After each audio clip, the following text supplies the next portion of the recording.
ఎలాగా అపవాదికి ఒక వ్యక్తి పైన అధికారం కలిగి ఉంటుంది? How can the devil have legal right? ఒక వ్యక్తి పైకి అపవాదికి ఎలాగ అధికారం వస్తుంది? ఈరోజు నీ జీవితంలో అధికారం ఇచ్చావో చూసుకోవాలి. ఎలాగ వస్తుంది అన్నప్పుడు మొదటిగా నిబంధనల దూరంగా. పోయిన ఆదివారం నిబంధనల గురించి మాట్లాడుతూ వచ్చు, అనేక రకాల నిబంధనల గురించి మాట్లాడుతూ క్రీస్తుతో మనకు చేయబడిన నిబంధనల గురించి మాట్లాడుతూ వచ్చు.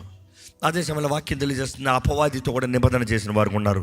ఎంతమంది యేసుతో నిబంధన చేయలేదో వారందరూ అపవాదితో నిబంధన చేసిన వారే. పుట్టకతో నీకు వచ్చిన ఆ ఇన్హెరిటెన్స్ ద్వారంగా నువ్వు అపవాది సంతానంగా, పాపపు బీజంగా నువ్వు కనబడుతున్నావు. కానీ నీవు రక్షించబడటానికి, నువ్వు పోగొట్టుకున్న స్థానాన్ని మరలా నీకు ఇస్తానికి నీవు ఎవరిగా చేయబడ్డావు? మొదటగా దేవుని బిడ్డగా, దేవుని కొరకు జీవిస్తానికి దేవుడు నీకు అధికారాన్ని ఇస్తున్నాడు అన్నది గ్రహించు. చూసే దేవుడు తన నిబంధన చేసిందని కానీ దేవుడు నీ పైన ఏది చేయలేడు. పోయిన వారం ఒక మాట చెప్పండి, మీకు గుర్తుందో లేదో.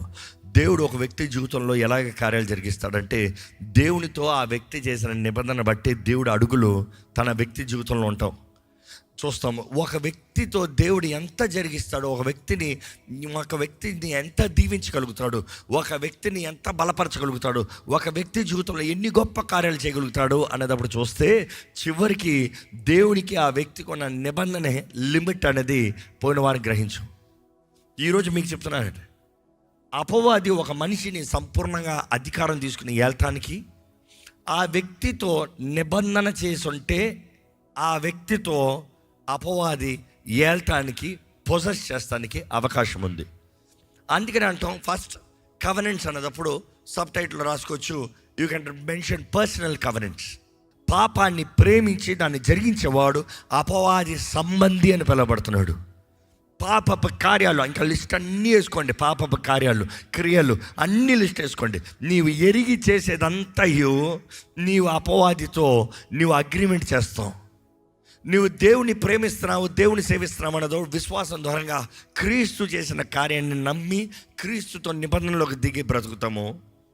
అదే సమయంలో నువ్వు అపవాదిని ప్రేమిస్తున్నావు అన్నప్పుడు అపవాది కార్యాలని, అపవాది క్రియల్ని ప్రేమించి, ఇంకో మాటలు చెప్పాలంటే లోకాన్ని ప్రేమించి దాని ప్రకారం జీవించేవాడు అపవాదితో నిబంధన చేసినవాడు.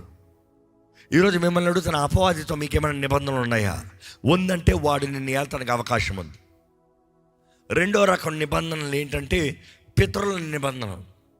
నీ పితరులు చేసిన నిబంధనలు, వారి కట్టిన బలిపీఠాలు, వారిచ్చిన సమర్పణలు, ఇదిగో నా తరమంతా నీ చేతులకు అప్పచెప్తున్నాను.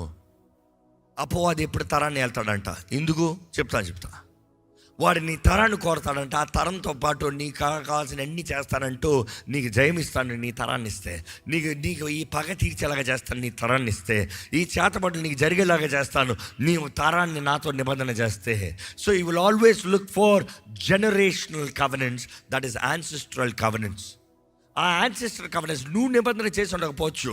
నీ పితరుల దోషంలో, కీడు, నష్ట, శాపం, తెగులు, వారు చేసిన కార్యములని నువ్వు రద్దు చేయాలి. బైబిల్లో చూసినప్పుడు దేవుడు గిద్యోని దర్శిస్తాడు, పరాక్రమ బలాజుడా అని పిలుస్తాడు. దేవుడు గిద్యోని తోడు ఉంటానంటాడు. దేవుడు గిద్యోనికి జయమిస్తా అంటాడు. దేవుడు గిద్యోని పక్షాన పోరాడతానంటాడు. దేవుడు గిద్యోన్ని ఆయన పక్షాన పోరాడింపజేసి అధిపతిగా నిలబడతానంటాడు. కానీ దేవుడు ఏమంటాడు తెలుసా? మొదటిగా నీ తండ్రి కట్టిన బలిపీఠాన్ని పోయి బద్దలుగొట్టు. నీ తండ్రి కట్టిన బలిపీఠాన్ని పోయి బద్దలుగొట్టు. Until you break your father's altar you can't have an altar with me. అంటే ఏంటి? దేవుడు ఆల్రెడీ కోరుకున్నాడు కదా, ఆల్రెడీ దేవుడు మాట ఇచ్చాడు కదా, ఆల్రెడీ దేవుడికి ప్రతిష్టపరుచుకున్నాడు కదా, ఆటోమేటిక్గా పడిపోవచ్చు కదా. ఈయన కట్టలేదు కదా, గిద్యోని కట్టలేదు కదా. కానీ దేవుడు అంటాడు, నువ్వు కట్టపోయినా నీ తండ్రి కట్టాడు. పో, నీ తండ్రి కట్టిన బలిపీఠాన్ని బద్దలు చేయి. నీకు తండ్రి కట్టిన బలిపీఠాన్ని, ఆ అగ్రిమెంట్స్ అన్నిటిని రినౌన్స్ చేయి. So that is why we say generational curses also. నీవు యేసుని అంగీకరించిన తర్వాత అపవాదితో రద్దు చేయాలి. రెండోది, ఎలాగో ఒక వ్యక్తి పైన అపవాది ఏల్తానికి అధికారం ఉంది. జాగ్రత్తగా వినండి. అవిధేయత. ఏంటి అది? అందరూ చెప్పండి. అవిధేయత. నువ్వు ఎప్పుడైతే దేవుని వాక్కుకి, దేవునికి అవిధేయుడు అవుతావో అపవాదిని ఏల్తానికి వాడికి హక్కు ఉంది. వాడు వెంటనే నీలో దొరతాడు. తినవద్దన్న ఫలము తిన్న దినమున వారు అవిధేయులయ్యారు, పాపము ప్రవేశించింది. ఎనీ టైమ్ యూ డిసొబే, బైబిల్లో చూస్తాము దేవుడు సౌల్ని రాజుగా కోరుకుంటాడు ఇశ్రాయేల్ ప్రజల పైన. ఇశ్రాయేలీలకి మొదటి రాజు. ఆ సౌలు రాజ్యంలో ఆయనకి అన్నీ వచ్చిన తర్వాత ఆయనకి ఏమైందంట, దేవుడు చెయ్యొద్దన్నది చేశాడు.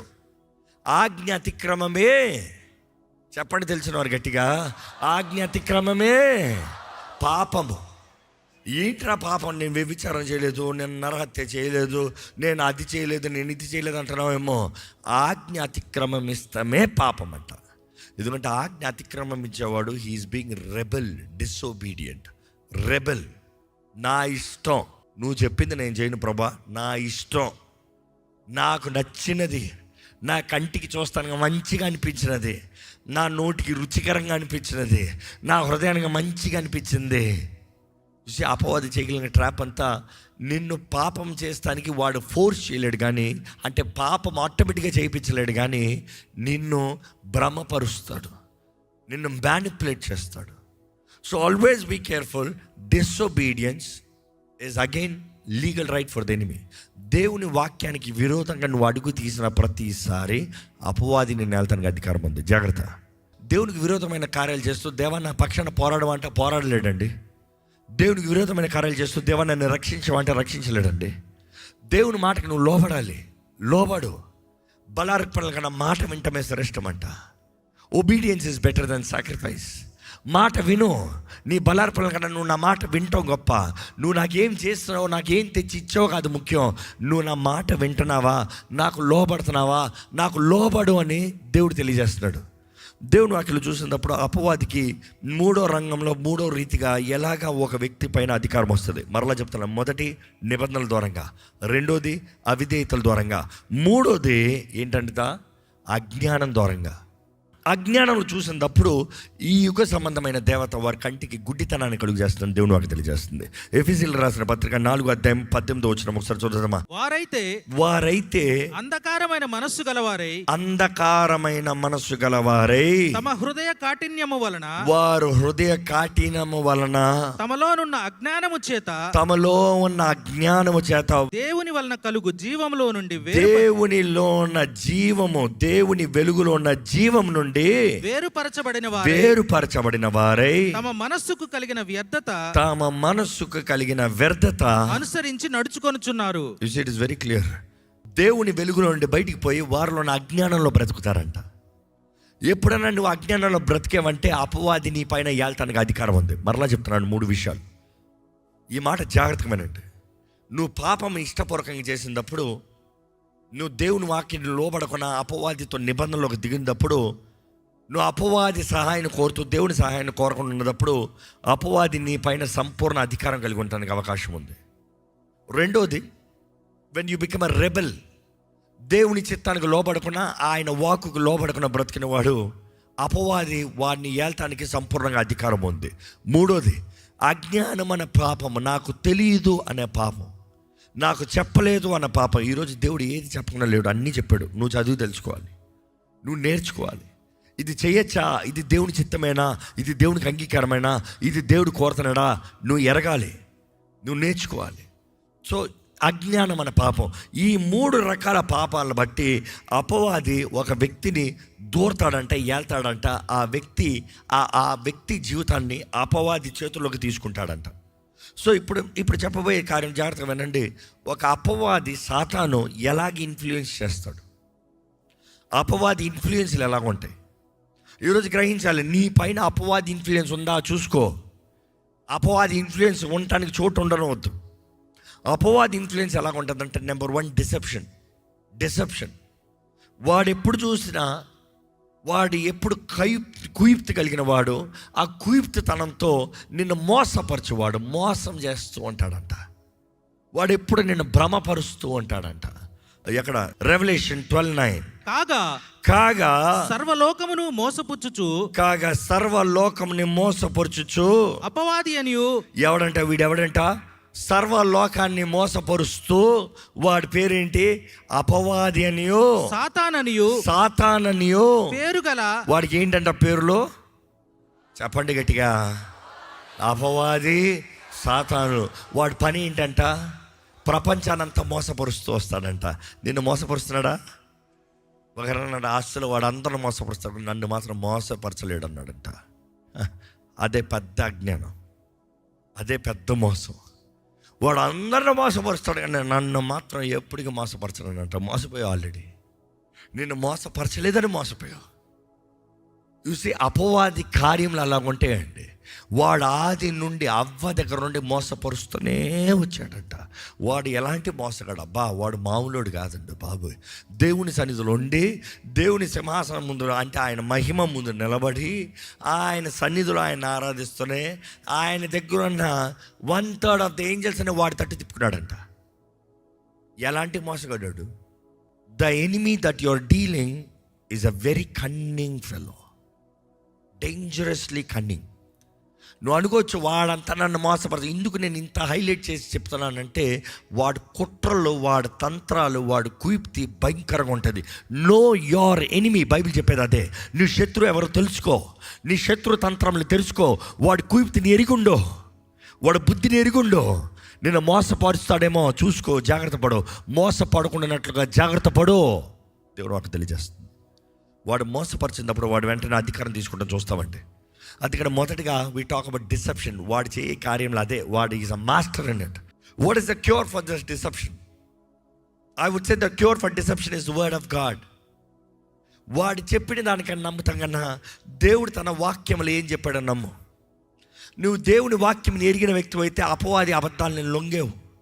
ఎప్పుడు వాక్యం చదవనోడికి ఎవడన్నా వచ్చి ఇది పలానా చెప్తే అవునా ఇట్లుందా అని నమ్మేస్తావు. అందుకని దేవుడు అట్లా చూస్తాం. మేము బోధించి వెళ్ళిన తర్వాత మేము చెప్పినది లేఖలో ఉందా లేదా అనేది చదివి అప్పుడు నమ్మండి అయ్యా. చెప్పిన వెంటనే నమ్మేస్తాం కాదు. వాక్యంలో ఉందా చూడు. దేవుని వాక్యం చదువుతాం బట్టి you will have a sound mind. రెండోది, అపవాది ఎలాగా వాడు ఇన్ఫ్లుయెన్స్ చేస్తాడు. ఒకటి, వాడు మోసపరుస్తాడు. రెండోది, మ్యానిపులేషన్ అండ్ కంట్రోల్. వాడు మ్యానిపులేట్ చేస్తాడంట. మ్యానిపులేషన్ వాడి తర్వాతనే ఏదైనా వాడు మైండ్ని కంట్రోల్ చేస్తాడంట. That is why we call mind controlling demons. Mind controlling demons అని మాట్లాడుతూ ఈ మెరైన్ స్పిరిట్స్ గురించి మాట్లాడుతూ, ఇది కొంచెం లోతైన సబ్జెక్టులు కానీ జస్ట్ ఒక మాట చెప్తాను. ఆక్టోపస్ స్పిరిట్ అంటారు. ఆక్టోపస్ స్పిరిట్ అంటూ, ఈ ఆక్టోపస్ స్పిరిట్ ఏంటంటే మైండ్ కంట్రోలింగ్ స్పిరిట్ అంట. అవి చేయగలిగినంత నీ మైండ్ని మ్యానిపులేట్ చేస్తూ ఉంటుంది, నీ మైండ్ కంట్రోల్ చేస్తూ ఉంటుందంట. నిన్ను ఆలోచించడం అదంట. సెన్సెస్లో ఉండడం. It will not let you stay in senses. You will not recognise ఏమవుతుంది నా బ్రతుకు, ఏం చేస్తున్నాను నేను, ఏం జరిగిస్తున్నావు, ఏం మాట్లాడుతున్నావు. చేతులారా కుటుంబాన్ని పాడు చేసుకుంటున్నావు, చేతులారా కుటుంబాన్ని వెడగొట్టుకుంటున్నావు, చేతులారా జీవితాన్ని పోగొట్టుకుంటున్నావు, చేతులారా విడుదల కోరుకుంటూ నువ్వు నాశనాన్ని చేసుకుంటున్నావు. మళ్ళీ అంటావు నాకు అర్థం కావట్లేదు ఏమైందో, నేను ఏం చేశాను నాకు తెలియట్లేదు. You see these are mind controlling demons. జాగ్రత్తగా వినండి ఈ మాట. అపవాది ఒక వ్యక్తిని దాడి చేసేటప్పుడు వాడు చేయగలిగిందంతా వాడి మైండ్ని దోచుకుని వాటిని ఏల్తానికి చూస్తాడు. So here's the thing. దీనికి రెమెడీ ఏంటి? నీ మైండ్ కంట్రోల్ అవ్వకుండా ఉండడానికి రెమెడీ ఏంటి? Fasting and praying. ప్రార్థన. కనిపెట్టి ప్రార్థన చేయి. యేసు ప్రభు చెప్తాడు చక్కని మాట. శోధనలో పడిపోకుండానట్లుగా మెలకువగా ప్రార్థన చేయండి. ఇదిగో శోధన, టెంప్టేషన్ వస్తుంది నీకు. అపవాది నిన్ను జల్లెడిస్తానని చూస్తున్నాడు. అపవాది మిమ్మల్ని దాడి చేస్తానని చూస్తున్నాడు. అపవాది మిమ్మల్ని మోసపరుస్తానని చూస్తున్నాడు. ఆ మోసంలో పడిపోకుండా, శోధనలో పడిపోకుండా ఉన్నట్లుగా మెలకువగా ప్రార్థన చేయండి. The third level of devil's influence, possession. ఈరోజు చాలామంది అడుగుతారు, క్రైస్తవులు పొజెస్ అవుతారా? క్రైస్తవులను అపవాది పీడిస్తాడా? So there is become a confusion to many. సాతాను నన్ను పట్టి పీడించడే, సాతాను నా జోలికి రాడే, సాతాను నేను ఒక్కసారి యేసు రక్తంలో కడగబడ్డాను కాబట్టి సాతాను నా పైన అధికారం లేదు. So let me tell you very clearly. జాగ్రత్తగా వినండి, దయచేసి జాగ్రత్తగా వినండి. నువ్వు యేసు రక్తంలో ముద్రించబడి, యేసు రక్తంలో కడగబడి, నీ జీవితం దేవుని చేతుల్లో సమర్పించి దేవునితో నువ్వు నిబంధన చేయబడిన వ్యక్తివైతే నీ ఆత్మ ఎవరి సొత్తు అవుతుంది? యేసు సొత్తు అవుతుంది. నీ శరీరం ఏమవుతుంది? పరిశుద్ధాత్మ ఆలయం అవుతుంది. నీ ఆత్మ యేసు సొత్తు, నీ శరీరము పరిశుద్ధాత్మ ఆలయము. నీ మనసు ఎవరి అధికారంలో ఉంది? నీ అధికారంలో ఉంది. ఒక వ్యక్తి రక్షించబడి దేవునితో ముద్రించబడిన తర్వాత, క్రీస్తు నిబంధనలు ఉన్న తర్వాత, ఆ ఆత్మని అపవాది పొజెస్ చేయలేడు. ఇంపాసిబుల్. ఆ దేహం పరిశుద్ధాత్మ ఆలయం, ఎత్తింది పొజెస్ చేయలేడు. కానీ ఏం చేస్తాడంటే ఆ మైండ్ని ఇన్ఫ్లుయెన్స్ చేయడానికి అవకాశం ఉంది. దేనికి అవకాశం ఉంది? ఆ మైండ్ని ఇన్ఫ్లుయెన్స్ చేస్తానికి. నీ ఆత్మ యేసు ప్రభు చేతిలో సమర్పించిన తర్వాత నీ ఆత్మ ఎవరి కంట్రోల్లో ఉంది? యేసు ప్రభు కంట్రోల్లో ఉంది. అపవాది నేరుగా వచ్చి నీ ఆత్మను ముట్టుకోవటానికి లేదు. యేసు ప్రభు దగ్గర పర్మిషన్ తీసుకోవాలి. ఎప్పుడైనా యేసు ప్రభు ఇస్తాడా పర్మిషన్ అపవాదికి? సో అపవాది నీ ఆత్మను ముట్టలేడు. అందుకనే నువ్వు జ్ఞాపకం చేసుకోవాలి, give your spirit and yourself to Jesus Christ ఏసేపి, వెంటనే. నెక్స్ట్ నీ దేహం చూసినప్పుడు, నీ దేహం పరిశుద్ధాత్మ ఆలయము, నువ్వు ఆత్మ ద్వారా నడిపించబడితే శరీర క్రియలను నెరవేర్చవు, పరిశుద్ధంగా బ్రతుకుతావు. కానీ అపవాది అటాక్స్ ఎప్పుడు నీ మైండ్లోకి వస్తాడు. వాడికి తెలుసు, నీ మైండ్లో వాడు దూరగలిగితే చాలు, నీ ఆత్మను పడేయచ్చు, నీ శరీరాన్ని పడేయచ్చు. ఎందుకంటే దేవుని దగ్గర నుంచి వాడు తీసుకోలేడు కాదు, కానీ నువ్వు ఇచ్చిన నీవు మరలా నువ్వు తీసుకుని పోవచ్చు. నాకు నీతో వద్దు, నీకు నేను అవ్వను, నా ఆత్మ నీకు అవ్వను, ఇంకా నాకు చాలు, నాకేం లాభం లేదు, నేను తీసుకుంటాను నా ఆత్మని, నీ రిటర్న్ తీసుకునే అవకాశం ఉంది. అందుకని రక్షణ కోల్పోతానికి అవకాశం ఉందనేది దేవుడు నాకు తెలియజేస్తుంది. రక్షణ కోల్పోతానికి అవకాశం ఉంది అజాగ్రత్తగా బ్రతుకుతే, దేవుని వాక్యాన్ని గ్రహించకుండా బ్రతుకుతే, ఎరిగి మరలా తెలిసి పాపం చేస్తూ ఉంటే, నిబంధన రక్తాన్ని కాలి కింద కేసి తెప్పుకున్నవాడు, యేసు నామాన్ని అవమానపరుస్తూ దూషించిన వాడు, ఆయన ప్రియ కుమారుడు నామాన్ని అబ్యూస్ చేసేవాడికి ఇంకా మరలా రక్షణే లేదు అనేది బైబిల్ స్పష్టంగా తెలియజేస్తుంది కదా. God is very clear what he does. ఆయన చేయు కార్యములు దేవుడు స్పష్టంగా తెలియజేస్తున్నాడు. ఈరోజు నీవు గ్రహించాలి, నీ జీవితంలో విడుదల ఉందా? So here's the thing, can the devil possess a believer? Not completely. He can influence a believer. ఒక మనిషికి ఇన్ఫ్లుయెన్స్ చేయొచ్చు, కానీ దేవునితో నిబంధన చేయబడిన వారిని, క్రీస్తు రక్తముతో నిబంధన చేయబడిన వారిని, పాపాలు ఒప్పుకోని వారిని అపవాది పట్టి పీడించే అవకాశం ఉంది. దీనికి రెమెడీ ఏంటి అన్నదప్పుడు చూస్తే, డెలివరెన్స్ మినిస్ట్రీ కావాలి. డెలివరెన్స్ మినిస్ట్రీతో పాటు రక్షించబడి మారు మనసు పొందుతనే కానీ బంధించబడిన వ్యక్తికి సంపూర్ణ విడుదల కలగదు. ఎందుకంటే అపవాది ఏ స్థాని బలాన్ని బట్టి ఆ మనుషుడిని వెళ్తున్నాడో తెలియదు. కానీ నువ్వు ఎప్పుడైతే నీవు రక్షించబడేటప్పుడు ఏం చేస్తున్నావు? నీ పాపాలు ఒప్పుకుంటున్నావు, నీవు చేసిన కార్యాలను ఒప్పుకుంటున్నావు, అపవాదితో నీ నిబంధనలు కొట్టివేస్తున్నావు, దేవుడిని నీ సొంత రక్షణకు అంగీకరిస్తున్నావు, నీ ఆత్మ శరీరం మనసు పైన దేవుడికి అధికారాన్ని ఇస్తున్నావు. అలాంటి సమయంలో ఏమవుతుంది? నీ హక్కు అంతా దేవుని పైకి ఇస్తున్నావు, దేవుని చేతుల్లోకి ఇస్తున్నావు, అపవాది స్థాని బలం కూలిపోతుంది. కాబట్టి నువ్వు విడిపించబడటానికి దేవుడు ప్రకటిస్తున్నాడు. దేవుడు కోరేది స్టార్టింగ్లో చెప్పారు, డెలివరెన్స్ చిల్డ్రన్స్ బ్రెడ్. ఆయన బిడ్డలకి ఆయన అనుగ్రహించే రొట్టె విడుదలంట. విడుదల ప్రతి ఒక్క దేవుని బిడ్డకి కలిగి ఉండవలసింది. అది నీ సొత్తు, నీ హక్కు అని చెప్పచ్చు. నువ్వు విడుదల కలిగి బ్రతకాల్సింది దేవుని చిత్తం. నువ్వు విడుదలలో బ్రతకాల్సింది దేవుని ఆశ. విడుదలలో నువ్వు ఉండాలని దేవుడు కోరుతున్నాడు. బానిసగా కాదు, అపవాది ద్వారా బంధించబడిన వాడిగా కాదు, బంధించబడిన జీవితంలో కాదు. ఈరోజు ఎంతోమంది డీమానిక్ అప్రెషన్, అపవాది పొజిషన్లోకి వచ్చేటప్పుడు టోటల్ కంట్రోల్ తీసుకున్నాడట ఒక వ్యక్తి ఆత్మ, శరీరం, మనసు పైన. కానీ మరలా చెప్తున్నాడు, రక్షించబడి మారు మనసు పొందుతనే కానీ సంపూర్ణ విడుదల కలదు. కానీ ఆ దురాత్మల పారదోలటానికి you need the ministry of deliverance. ఈరోజు ఎవరు దెయ్యంలో పారదోలచ్చు? ప్రతి విశ్వాసికి దెయ్యంలో పారదోలే అధికారాన్ని దేవుడిచ్చాడు. ఆమేన్. కానీ జాగ్రత్త, దెయ్యాలని పారదోలమంటానికి అధికారం ఇచ్చాడని రోడ్లో పోయి దెయ్యాలని పారదోలద్దు. If you study about the 4-fold entity, వాటి టెరిటరీలో దూరి నువ్వు పెద్ద హంగమాలు చేయొద్దు. నీ బ్లడ్ లైన్ పైన నీకు అధికారం ఉంది, నీ ఇంట్లో నీకు అధికారం ఉంది, నీ సొత్తు పైన నీకు అధికారం ఉంది. నీ ఇంటిని దాడి చేసినప్పుడు నువ్వు రెసిస్ట్ చేస్తానికి నీకు రైట్ ఉంది. Not XYZ. You have authority. అపవాది నీ ఇంట్లో దూరినప్పుడు, అపవాది నీ బిడ్డలో దూరినప్పుడు, అపవాది నీ జీవితంలో దూరినప్పుడు, you have authority. Cast them out. ఇది నా ఇల్లు, ఇది నా సొత్తు, ఇది దేవుడు నాకు ఇచ్చింది. ఇక్కడ అపవాది నువ్వు ఏళ్తానికి అధికారము లేదు, ఇక్కడ నువ్వు ఉండటానికి అధికారం లేదు, ఇక్కడ నువ్వు పరిపాలిస్తానికి అధికారం లేదు. అవుట్ ఆఫ్ మై హౌస్ అధికారం ఉంది నీకు ప్రకటిస్తానికి. Every person, every family, every believer, you have a right over your family, over your life. It's time we pray. దయచేసి తల ఉంచుతాం. మనకి ఎక్కువ సమయం లేదు, కానీ కొద్దిసేపు ఎక్కడ ఒక్కసారి మొదటగా మిమ్మల్ని మీరు దేవుని చేతులకు సమర్పించుకోండి. నిజంగా దేవుళ్ళని నిలిచి ఉన్నావా చూసుకో. నిజంగా దేవుని సహాయాన్ని వేడుకుంటున్నావా చూసుకో. నిజంగా దేవుని శక్తి నీకు అనుగ్రహించబడిందా పరీక్షించుకో. ఈరోజు అడుగుదేవా, నన్ను నూతనపరిచయ్యా, నన్ను కడిగయ్యా, నన్ను శుద్ధీకరించయ్యా, నాకు కావాల్సిన స్వతంత్రత దయచి, నాకు విడుదల దయచి, నాకు జయము దయచేయి, నా పాపాలను క్షమించయ్యా, నీ విరోధమైన కార్యం నుండి నన్ను క్షమించయ్యా, నిన్ను ఆయాసపరిచే కార్యం నుండి నన్ను క్షమించయ్యా. ఈరోజు నిన్ను విడిపించే సమర్థుడు అండి. ఈరోజు నిన్ను విడిపిస్తానికి దేవుడు సమర్థుడు. నీ జీవితాన్ని బాగు చేస్తానికి దేవుడు సమర్థుడు. నీ జీవితంలో నూతన ప్రారంభాన్ని ఇస్తానికి దేవుడు సమర్థుడు. ఆయన సర్వాధికారం కలిగిన దేవుడు. నువ్వు సమర్పించుకుంటే చాలు, నువ్వు చేయవలసినంత సమర్పించుకుంటావు. నువ్వు సమర్పించుకుని చూడు, దేవుడు నీ జీవితంలో జరిగించే కార్యాలు చూడు.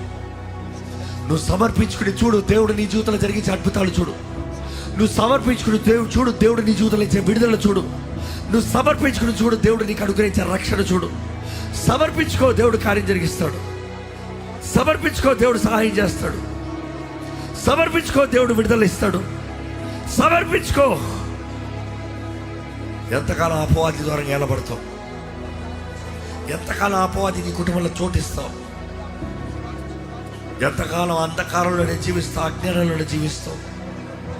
ఈరోజు దేవుడు అంటాడు, నువ్వు స్వతంత్రత కలిగి బ్రతకాలి, నువ్వు విడుదల కలిగి బ్రతకాలి, నువ్వు జయం కలిగి బ్రతకాలి, క్రీస్తు అనుగ్రహించే జీవం కలిగి బ్రతకాలి. ఆహ్వానించు, యేసు ప్రభువుని ఆహ్వానించు, నీ హృదయంలోకి ఆహ్వానించు, నీ సొంత రక్షకుడిగా ప్రకటించు. నీ స్థానంలో నీ కొరకు మరణించి, నీ శాపానంతా భరించి, నీ శిక్ష అంతా భరించి, నీకు కావాల్సిన విడుదల జయాన్ని ఇచ్చిన దేవుడు అండి. సాతాను తలకైన సిలువ పైన దేవుడు చెత్త కొట్టాడు. జ్ఞాపకం చేసుకో. సౌలు చెప్పండి, దేవా, నా పితరుల దోషాలన్నీ కొట్టివేయి ప్రభా, నా పితరుల బలిపీఠాలన్నీ రద్దు చేస్తున్నాను ప్రభా, నా పితరుల అధికారాలన్నీ కొట్టివేస్తున్నాను. ఈ సమయంలో ప్రతి అపవాదికి సంబంధించిన బలిపీఠం నజరేయుడైన యేసు నామములో బద్దలగుడుగాక. ప్రకటించు, ప్రకటించు, ప్రకటించు. ప్రతి బంధకములు నజరేయుడైన యేసు నామములో నా జీవితంలో, నా కుటుంబంలో నుండి తెప్పివేయబడునుగాక. ప్రతి అపవాది కలిగించే ఆ బానిస స్థితి, ఆ బానిస జీవితం నుండి నాకు ఇప్పుడే విడుదల కలుగుడుగాక. ప్రకటించు. ప్రతి అపవాది కలిగించే అనారోగ్యముల నుండి నాకు ఇప్పుడే స్వస్థత నజరేయుడైన యేసు నామములో కలుగుడుగాక. ప్రతి చీకటి ఆత్మల నుండి, ప్రతి అపవిత్రాత్మల నుండి, ప్రతి పంపబడిన దురాత్మల ప్రభావం నుండి ఇప్పుడే నజరేయుడైన యేసు నామములో విడుదల కలుగుడుగాక. ప్రతి హృదయము ఇప్పుడే దేవుని సమాధానముతో నింపబడునుగాక. ప్రతి దాడుల నుండి క్షేమము నజరేయుడైన యేసు నామములో అనుగ్రహించబడునుగాక. ప్రతి మనస్సు నజరేయుడైన యేసు నామములో నూతన పరచబడునుగాక. ప్రతి భయము నుండి, ప్రతి భీతి నుండి ఇప్పుడు నజరేయుడైన యేసు నామములో జయం అనుగ్రహించబడునుగాక. ప్రతి అపవాది చేసిన గాయములు ఇప్పుడే స్వస్థపరచబడుతుంది. ప్రతి బంధకములు ఇప్పుడే స్వస్థపరచబడుతుంది, తెప్పబడుతుంది. ప్రతి అపవాది దాడులో ఇప్పుడే మాన్పివేయబడుతుంది. ప్రతి control of the enemy, I rebuke every unclean spirit. I rebuke every power of the enemy in the name of Jesus. నజరేయుడైన యేసు నామములో ప్రతి అపవాది అధికారం ఇక్కడ దేవుని ప్రజల నుండి, దేవునికి సమర్పించిన ప్రజల నుండి ఇప్పుడే లయపరచబడునుగా కానీ ప్రకటిస్తున్నాను. ఇప్పుడే విడుదల కలుగునిగా కానీ ప్రకటిస్తున్నాను. ప్రతి చీకటి నజరేయుడైన యేసు నామములో దేవుని బిడ్డల్ని విడిచిపోడుగా కానీ ఆజ్ఞాపిస్తున్నాను. ఈ ధర్మం నుండి దేవుడు నూతన కార్యాలు జరిగిస్తున్నాడు. దేవుడు ఆశ్చర్యకరమైన వెలుగులోకి వస్తున్న వారి జీవితంలోకి దేవుడు నూతన కార్యాలు జరిగిస్తున్నాడు. మన పెన్నడు చూడని కార్యాలు, మన పెన్నడు ఊహించని కార్యాలు, మన పెన్నడు జరగని కార్యాలు. ఇదిగో గొప్ప సాక్ష్యములు ఇక్కడ నుండి లెగుస్తున్నాయి, గొప్ప కార్యములు ఇక్కడ నుండి జరుగుతున్నాయి, గొప్ప జీవితాలు ఇక్కడ ఉన్న అనుగ్రహించబడుతుంది. దేవుడు నూతన రీతిగా ఆయన జ్ఞానము, ఆయన గ్రహించే కృపని, ఆయన వాక్కుని నీకు అర్థమైనట్లుగా నీ హృదయంలో ఆయన వాక్కుని చెక్కుతున్నాడని తెలియజేస్తున్నాడు దేవుడు. ఇదిగో వీరుల్ని లేపుతున్నాడు దేవుడు తెలియజేస్తున్నాడు కదండి. వీరుల్ని లేపుతున్నాడు, బలము కలిగిన వారిని లేపుతున్నాడు, ధైర్యంతో దేవుడి పక్షాన నిలబడే వారిని లేపుతున్నాడు. సాతానికి లొంగనివాడు, పాపానికి లొంగనివాడు, పాపానికి నో చెప్పేవాడు, సాతానికి నో చెప్పేవాడు ఇక్కడ లెగుస్తున్నాడని దేవుడు అక్కడి నుంచి దేవుడు తెలియజేస్తాడండి. God is rising up a generation here. God is rising up a generation here.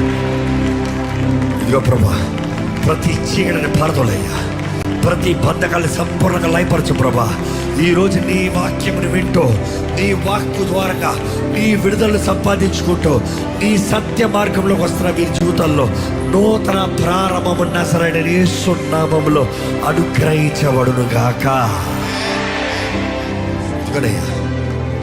ఈరోజు ఏ స్థితిలో ఉన్నవారు నువ్వు ఎరుగున దేవుడివి, ఏ పోరాటంలో ఉన్నవారు నువ్వు ఎరుగున దేవుడివి, ఏ బలహీనతలు ఉన్నవారు నువ్వు ఎరుగున దేవుడివి. ప్రతి ఒక్కరికి పరిష్కారం నీవేనయ్యా. కడతన్నావు నువ్వే, లేపుతున్నావు నువ్వే, స్థిరపరుస్తున్నావు నీవే, నాటుతున్నావు నీవే. అంతా నీ వల్లనేసయ్యా. మాకు జరిగేదంతా నీ వల్లనేసయ్యా. నీవు సిలువలో చేసిన కార్యాన్ని బట్టే యేసయ్యా. నువ్వు పొద్దున దెబ్బల దూరంగా మాకు స్వస్థత, మా అపరాధముల నిమిత్తమై, దోషముల నిమిత్తమై నువ్వు నలగొట్టబడ్డావు, నువ్వు వెరగొట్టబడ్డావు. నువ్వు పొద్దున దెబ్బల దూరంగా నాకు స్వస్థత దేవా. ఇదిగో ప్రభా, మా సమాధాన శిక్ష నీ మీద మోపబడింది దేవా. నీ దేహము దున్నబడింది, నీ తలపైన ముళ్ళ కిరీటము గొచ్చబడింది. ఈరోజు మేము సమాధానం కొట్టడానికి ఇదిగో ప్రభా, ఈరోజు నీ సన్నిధిలో ఉన్న వారిని బలపరచు. ఈరోజు ఈ వాక్యం ఉన్నవారు అజ్ఞానంలో ఇంక ఉండకూడదు ప్రభా, బానిస స్థితిలో ఉండకూడదు ప్రభా. అపవాదికి చోటు వద్దని నీ వాక్యం చెప్తుంది, చోటిచ్చే వారికి ఉండకూడదు ప్రభా. సర్వాంగ కవచంని ధరించుకొని దేవా, నీ ఆత్మశక్తి ద్వారా నింపబడి బలము కలిగిన వారుగా దేవా, అపవాదిని ఎదిరించే వారిగా చేయమని అడుగుతాను. ప్రార్థన ఆత్మని ఇక్కడ ఉన్న ప్రతి ఒక్కరికి అనుగ్రహించు ప్రభా. ప్రార్థన శక్తి కూడా ఉన్న ప్రతి ఒక్కరికి అనుగ్రహించు ప్రభా. నీలో ఉన్న విడుదల, నీలో ఉన్న జయము, నీలో ఉన్న సమాధానం, స్వతంత్రత అనుగ్రహించు. మా సమయమైందని ముగిస్తున్నాం కానీ నీ ఆత్మ కార్యాన్ని కొనసాగింపజేయమని ప్రభు యేసు నామములో అడిగి వేడుచున్నాము తండ్రి, ఆమేన్. దైవం నీవై